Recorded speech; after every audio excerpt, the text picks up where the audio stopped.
When Mordecai learned all that had been done, Mordecai tore his clothes and put on sackcloth and ashes, and went out into the midst of the city, and he cried out with a loud and bitter cry. He went up to the entrance of the king's gate, for no one was allowed to enter the king's gate clothed in sackcloth. And in every province, wherever the king's command and his decree reached, there was great mourning among the Jews, with fasting and weeping and lamenting, and many of them lay in sackcloth and ashes.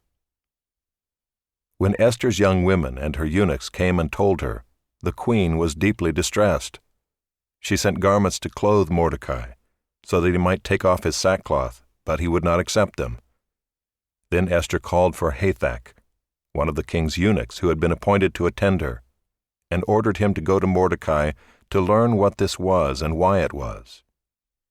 Hathach went out to Mordecai in the open square of the city in front of the king's gate, and Mordecai told him all that had happened to him, and the exact sum of money that Haman had promised to pay into the king's treasuries for the destruction of the Jews.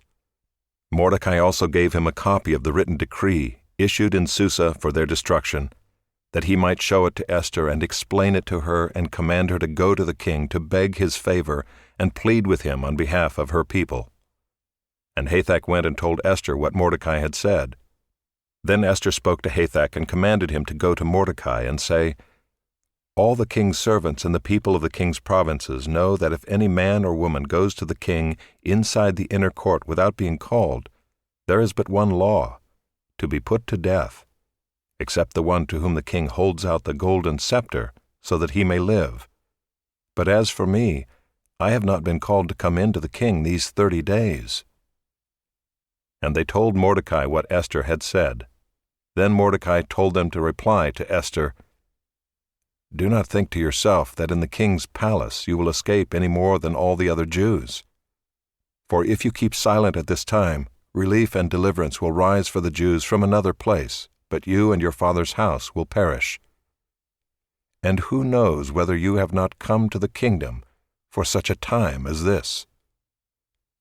Then Esther told them to reply to Mordecai, "Go, gather all the Jews to be found in Susa, and hold a fast on my behalf, and do not eat or drink for 3 days, night or day.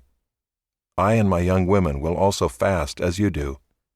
Then I will go to the king, though it is against the law, and if I perish, I perish." Mordecai then went away and did everything as Esther had ordered him.